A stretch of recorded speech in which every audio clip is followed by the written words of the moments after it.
Hello student. आज हम पढ़ने जा रहे हैं संवैधानिक विकास के चरण, संविधान सभा का निर्माण, भारतीय संविधान का दर्शन एवं नागरिकता। ये बीए फर्स्ट ईयर के लिए और बीए फर्स्ट सेमेस्टर के लिए इम्पोर्टेंट क्वेश्चन है। अब हम देखेंगे इसका आंसर। 26 जनवरी 1950 को भारत का संविधान लागू किया गया था। संविधान क्या है? संविधान एक ऐसा लिखित या अलिखित वैधानिक दस्तावेज है जिसके आधार पर किसी राष्ट्रीय राज्य की राजनीतिक, आर्थिक एवं प्रशासनिक व्यवस्था का सुचारू रूप से संचालन किया जाता है। भारत में संवैधानिक विकास ईस्ट इंडिया कंपनी एवं ब्रिटिश क्राउन के अंतर्गत हुआ है। भारत में संवैधानिक विकास के काल को हम दो भागों में बांट सकते हैं। पहला है कंपनी का शासन 1773 से लेकर 1858 तक, और फिर दूसरा है सम्राट का शासन 1858 से लेकर 1947 तक। कंपनी का शासन विश्व में सर्वप्रथम 1215 ईस्वी में ब्रिटेन में एक अधिकार पत्र जारी किया गया था जिसे मैग्ना कार्टा के नाम से जाना जाता है। ब्रिटेन का संविधान अलिखित संविधान का एक उत्कृष्ट उदाहरण है। विश्व में सर्वप्रथम लिखित संविधान अमेरिका में 4 मार्च 1789 को लागू हुआ था, जिसे फिलाडेल्फिया सम्मेलन 1787 ईस्वी में अपनाया गया था। भारत में संवैधानिक विकास ईस्ट इंडिया कंपनी एवं ब्रिटिश क्राउन के अंतर्गत हुआ था। रेगुलेटिंग एक्ट 1773 यह एक्ट ब्रिटिश प्रधानमंत्री लॉर्ड नॉर्थ के द्वारा गोपनीय समिति की सिफारिश पर 1773 ईस्वी में पारित किया गया था। इस अधिनियम के द्वारा बंगाल के गवर्नर को बंगाल का गवर्नर जनरल पद नाम दिया गया था और उसकी सहायता के लिए 4 सदस्य कार्यकारी परिषद का गठन किया गया। इसके द्वारा मद्रास एवं मुंबई के गवर्नर बंगाल के गवर्नर जनरल के अधीन हो गए और अधिनियम के अंतर्गत कोलकाता में एक उच्च न्यायालय की स्थापना की गई, जिसके एक मुख्य न्यायाधीश और 3 अन्य मुख्य न्यायाधीश बनाए गए। बंगाल का पहला governor general Lord Warren Hastings थे। 1781 का संशोधन अधिनियम रेगुलेटिंग एक्ट 1773 की खामियों को ठीक करने के लिए ब्रिटिश संसद ने संशोधन अधिनियम 1781 पारित किया था, जिसे एक्ट ऑफ सेटलमेंट या बंदोबस्त कानून के नाम से भी जाना जाता है। इस कानून में गवर्नर जनरल को सर्वोच्च न्यायालय का क्षेत्राधिकार से बरी एवं मुक्त कर दिया गया। इस कानून में राजस्व संबंधी मामलों तथा राजस्व वसूली से जुड़े मामलों को भी सर्वोच्च न्यायालय के क्षेत्राधिकार से बाहर कर दिया गया। इस कानून के द्वारा व्यवस्था की गई कि प्रांतीय न्यायालयों की appeal governor general in council के अंदर हो सकेगी। इस कानून के द्वारा कोलकाता के सभी निवासियों को सर्वोच्च न्यायालय के अधिकार क्षेत्र के अंतर्गत कर दिया गया और यह व्यवस्था बनाई गई कि न्यायालय हिंदुओं के निजी कानूनों के हिसाब से हिंदुओं तथा मुसलमानों के निजी कानूनों के हिसाब से मुसलमानों के मामले तय करेगा। इस कानून में गवर्नर जनरल इन काउंसिल को प्रांतीय न्यायालय एवं काउंसिलों के नियम विनियम बनाने के लिए अधिकृत किया गया।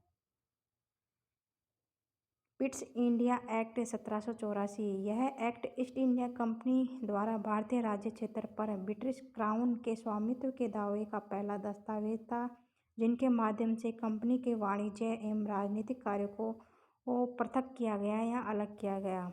यह अधिनियम 2 कारणों से महत्वपूर्ण था। इसका पहला कारण था भारत में कंपनी के आदि क्षेत्र को पहली बार ब्रिटिश आधिपत्य का क्षेत्र कहा गया। दूसरा कारण था बड़े सरकार को भारत में कंपनी के और इसके प्रशासन पर पूर्ण नियंत्रण प्रदान किया गया। 1786 के अधिनियम के तहत परिषद के निर्णय को रद्द करने तथा अपने निर्णय लागू करने की शक्तियां गवर्नर जनरल को मिली तथा मुख्य सेनापति की शक्तियां भी मिल गई। चार्टर अधिनियम 1793 इस अधिनियम के माध्यम से ईस्ट इंडिया कंपनी के व्यापारिक अधिकार को भारत में 20 वर्षों के लिए बढ़ा दिया गया तथा नियंत्रक मंडल के सदस्यों को भारतीय राज्य वेतन देने की व्यवस्था की गई। इसके अतिरिक्त इंडियन सिविल सर्विसेज (ICS) को आयोजित करने की स्वीकृति प्रदान की गई, जो सर्वप्रथम 21 अप्रैल 1793 को संपन्न हुई। चार्टर एक्ट 1793 के द्वारा ब्रिटिश भारतीय क्षेत्रों में राजस्व बोर्ड एवं राजस्व पुलिस की स्थापना का प्रावधान किया गया था। चार्टर अधिनियम 1813।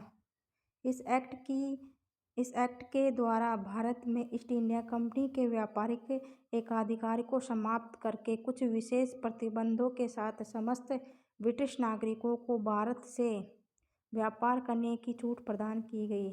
यानी कि पहले सिर्फ ईस्ट इंडिया कंपनी को ही भारत में व्यापार करने की अनुमति थी, लेकिन इस अधिनियम के बाद ब्रिटिश के समस्त नागरिकों को भारत में व्यापार करने की छूट प्रदान की गई। किंतु ईस्ट इंडिया कंपनी का चाय और चीनी के साथ व्यापार पर एकाधिकार स्थापित था। यानी चाय और चीनी का व्यापार केवल ईस्ट इंडिया कंपनी ही कर सकती थी भारत से। ईसाई मिशनरीज भारत में ईसाई धर्म का प्रसार कर सकेंगे।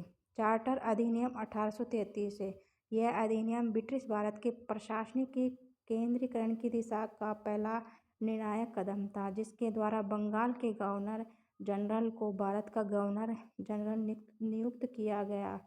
भारत का पहला governor general Lord William Bentinck था।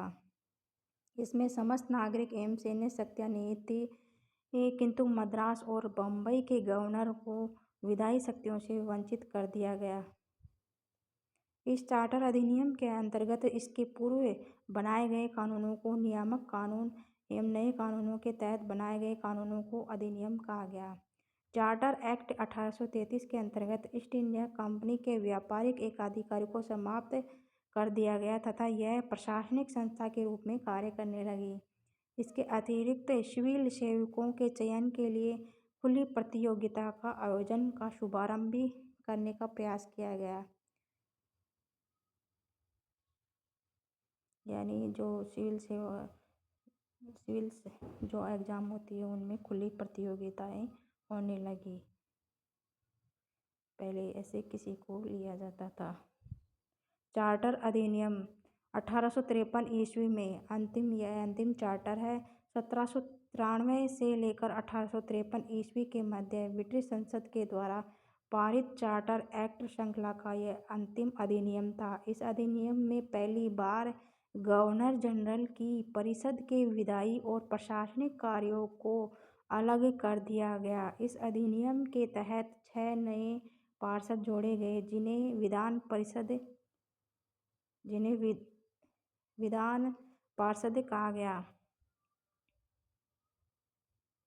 जो गवर्नर जनरल की विधान परिषद में शामिल थे। इन सदस्यों में से 4 सदस्यों का चुनाव बंगाल, मद्रास, मुंबई और आगरा की स्थानीय प्रांतीय सरकार के द्वारा किया जाना था। पहली बार भारतीय केंद्रीय विधान परिषद में स्थानीय प्रतिनिधित्व को शामिल किया गया। इस अधिनियम के तहत भारत के लिए 12 सदस्यों वाली विधान परिषद की स्थापना की गई, जो विधि निर्माण के लिए उत्तरदायी थी। कोर्ट ऑफ डायरेक्टर्स में सदस्यों की संख्या 24 से घटाकर 18 कर दी गई। अब आता है हमारा सम्राट का शासन 1858 से लेकर 1947 तक है। इस अधिनियम को 1857 के विद्रोह के बाद में पारित किया गया था। 1857 के विद्रोह के बाद ईस्ट इंडिया कंपनी का शासन समाप्त कर दिया गया और इसका मुख्य उद्देश्य यही था कि 1857 के विद्रोह जैसी घटनाओं की पुनः आवृत्ति न हो। यानी 1857 की क्रांति वापस से 1857 में जो क्रांति हुई थी उन जैसी क्रांतियाँ वापस न हो, इसलिए इस अधिनियम को पारित किया गया था। इस अधिनियम के तहत भारत का शासन ब्रिटिश क्राउन के अधीन चला गया और भारत में मुगल बादशाह के पद को समाप्त कर दिया गया। गवर्नर जनरल के पद का नाम बदलकर भारत का वायसराय कर दिया गया, जो भारत में ब्रिटिश ताज का प्रत्यक्ष प्रतिनिधि बन गया। इस प्रकार लॉर्ड कैनिंग भारत के प्रथम वायसराय बने। इस अधिनियम के तहत भारत में वैध शासन प्रणाली को भी समाप्त कर दिया गया और नियंत्रण बोर्ड और निर्देशक कोर्ट को समाप्त कर दिया गया। गवर्नर जनरल के पद का नाम बदलकर भारत का वायसराय कर दिया गया। इस अधिनियम के तहत भारत में द्वैध शासन प्रणाली को भी समाप्त कर दिया गया। ओम नियंत्रण बोर्ड और निर्देशक बोर्ड को भी समाप्त कर दिया गया। भारत परिषद अधिनियम 1861 है। 1861 के अधिनियम में लोक प्रतिनिधित्व का समावेश किया गया। इसका मुख्य उद्देश्य भारत में शासन चलाने में सहयोग प्रदान करना था। इस अधिनियम के तहत वायसराय की परिषद में भारतीय प्रतिनिधियों को शामिल किया गया और वायसराय को पहली बार अध्यादेश जारी करने की शक्ति मिली। मुंबई और मद्रास को पुनः विधायी शक्तियाँ प्रदान कर भारत में विकेंद्रीकरण की शुरुआत की गई। कानून बनाने की प्रक्रिया में भारतीय प्रतिनिधियों को शामिल करने की शुरुआत की गई। वायसराय लॉर्ड कैनिंग ने 1862 ईस्वी में नवगठित केंद्रीय विधान परिषद में पटियाला के महाराज नरेंद्र सिंह, बनारस के राजा देवनारायण सिंह तथा सर दिनकर राव को शामिल किया गया। शाही उपाधि अधिनियम 1876 है। इसमें महारानी विक्टोरिया को भारत की सम्राटनी घोषित किया गया। भारत परिषद अधिनियम 1892। यह अधिनियम वायसराय लॉर्ड लैंसडाउन के कार्यकाल में पारित हुआ था।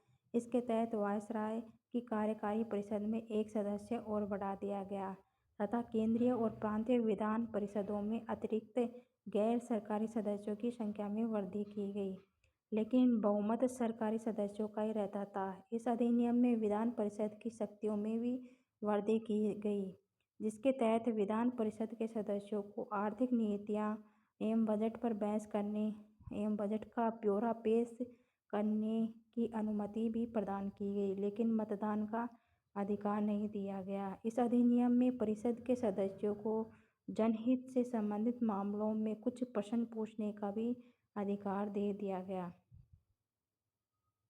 पहले ये ऐसे अधिकार नहीं थे, अब यहाँ अधिकार दे गए थे प्रश्न पूछने के, लेकिन पूरक प्रश्न पूछे नहीं जा सकते थे। भारत परिषद अधिनियम 1909। 20वीं सदी के प्रारंभिक कुछ वर्षों में ब्रिटिश भारतीय सरकार पर तीन प्रकार से दबाव बढ़ रहा था। एक तरफ जहां उदारवादी अधिक सुधारों की मांग कर रहे थे तथा उग्रवादी स्वराज्य प्राप्ति के लिए आंदोलन कर रहे थे, वहीं दूसरी ओर क्रांतिकारी अपने लक्ष्य की प्राप्ति तथा अर्थात विदेशी शासन के अंत के लिए उग्रवादी उपायों का उपयोग कर रहे थे। इस असंतोष की कुछ सीमा कम करने तथा मुस्लिम अल्पसंख्यकों को संतुष्ट करने के लिए इस अधिनियम को लाया गया था।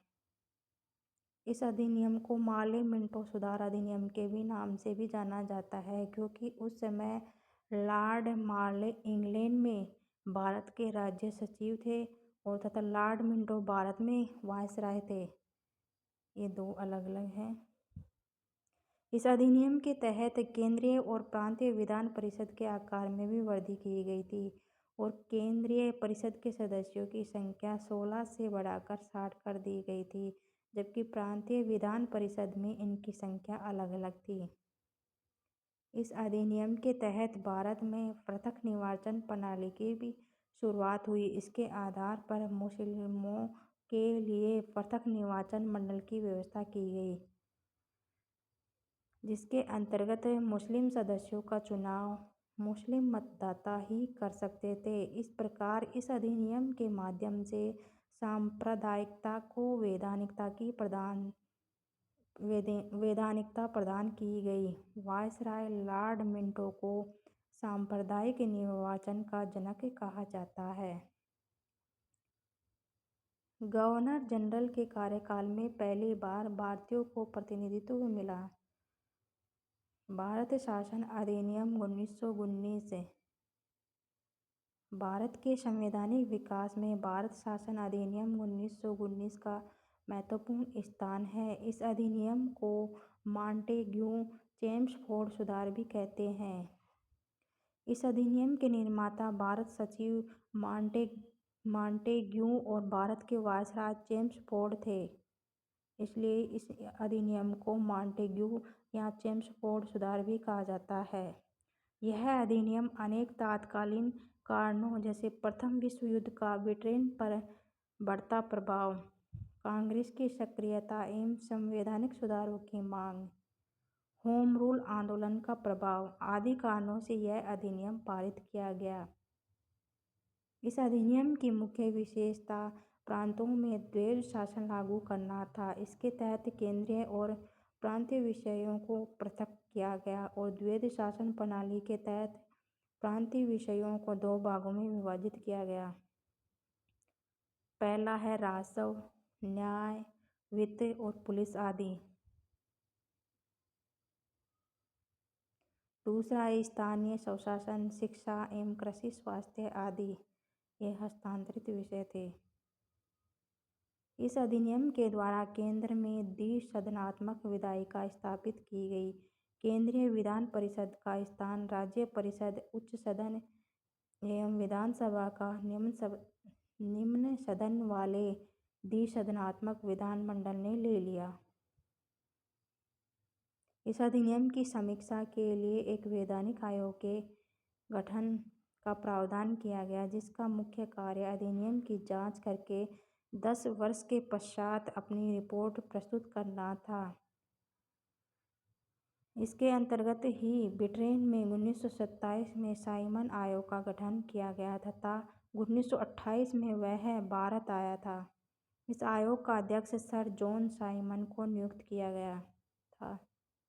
1927 में मद्रास में कांग्रेस का अधिवेशन हुआ, जिसमें सर्वसम्मति से साइमन कमीशन के बहिष्कार का फैसला लिया गया, जिसमें नेहरू, गांधी सभी ने इसका विरोध करने का निर्णय लिया था।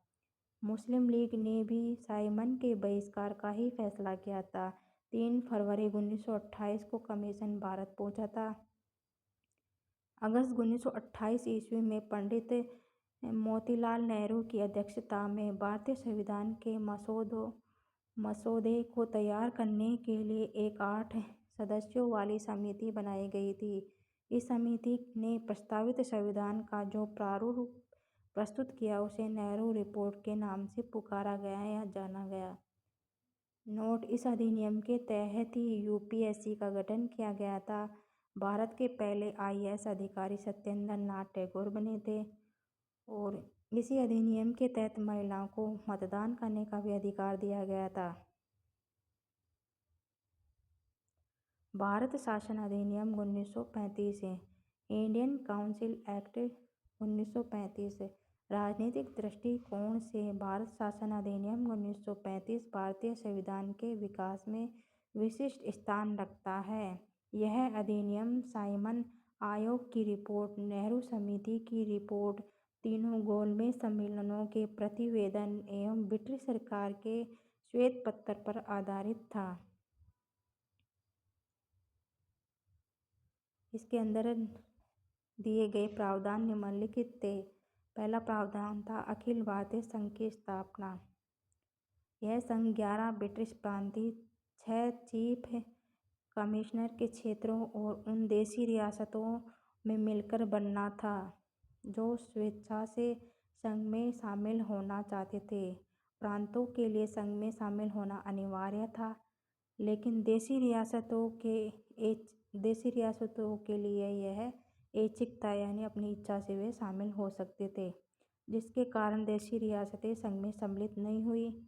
यानी ये तो ऐच्छिक था, इच्छा हो तो शामिल हो, नहीं हो तो मत हो, जिसके कारण देशी रियासतें संघ में शामिल नहीं हुई और प्रस्तावित संघ की व्यवस्था कभी भी अस्तित्व में नहीं आई। प्रांतों में द्वैध शासन की समाप्ति और प्रांतों में उत्तरदायी सरकार की स्थापना। केंद्र में द्वैध शासन लागू किया जाना और संघीय विषयों को हस्तांतरित व आरक्षित विषयों के रूप में विभाजित किया गया। संघीय न्यायालय की स्थापना और इसी के तहत 1937 ईस्वी में संघीय न्यायालय की स्थापना हुई थी।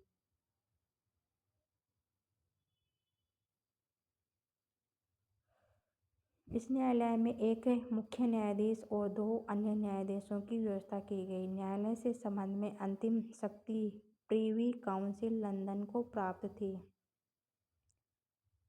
ब्रिटिश संसद की सर्वोच्चता। ब्रिटिश संसद की सर्वोच्चता का प्रावधान किया गया, अर्थात दम अधिनियम में किसी भी प्रकार के परिवर्तन का अंतिम अधिकार ब्रिटिश संसद के पास था।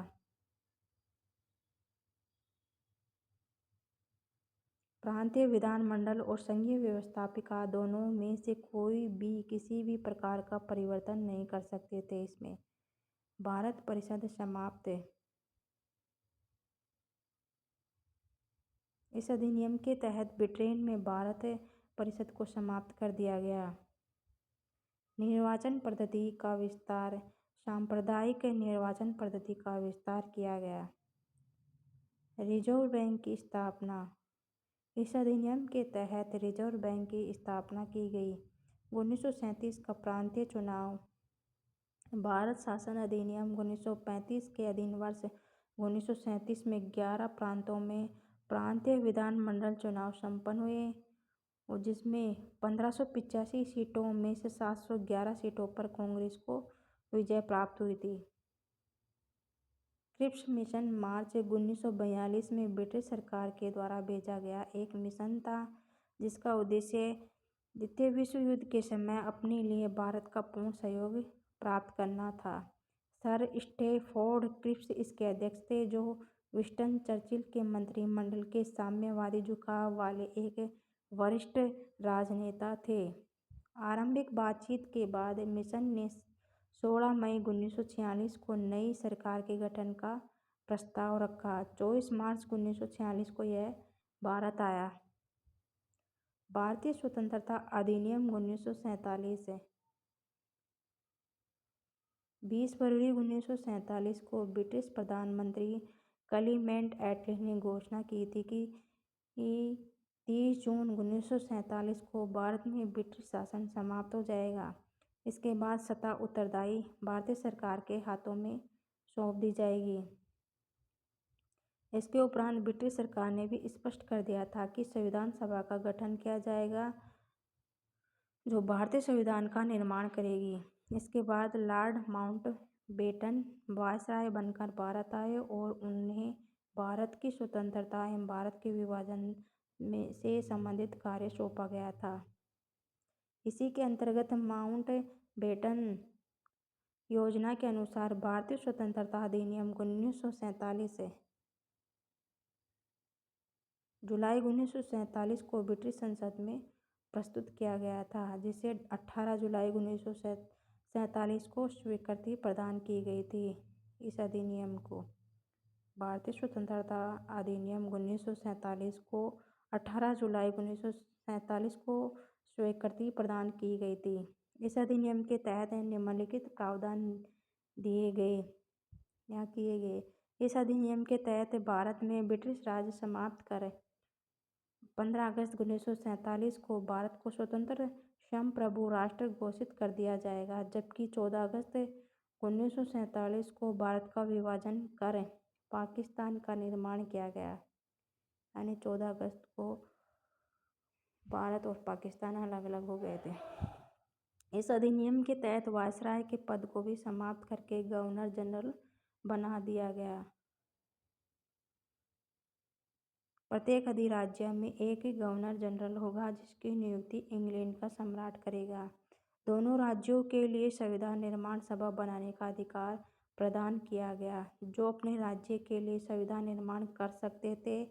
इसके तहत दोनों देशों के लिए अलग अलग संविधान सभा का भी गठन किया गया, और वर्तमान संविधान सभा ही नए संविधान बनाने और लागू होने तक विधानमंडल के रूप में 1935 के अधिनियम के अनुसार कार्य करेगी। यह प्रावधान किया गया।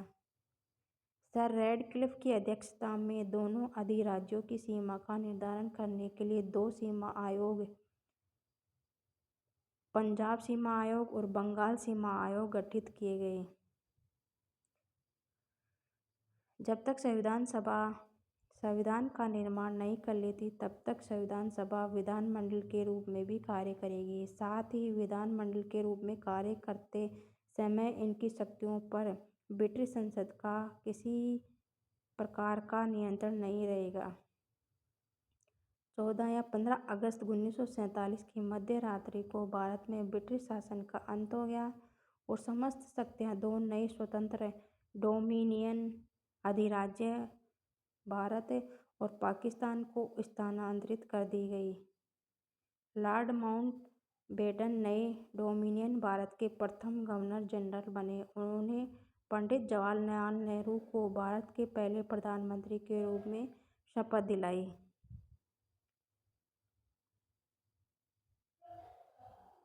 1946 में बनी संविधान सभा को स्वतंत्र भारतीय डोमिनियन की संसद के रूप में स्वीकार कर लिया गया। Thank you student. ये हमारा यहाँ पे ही ये टॉपिक समाप्त होता है।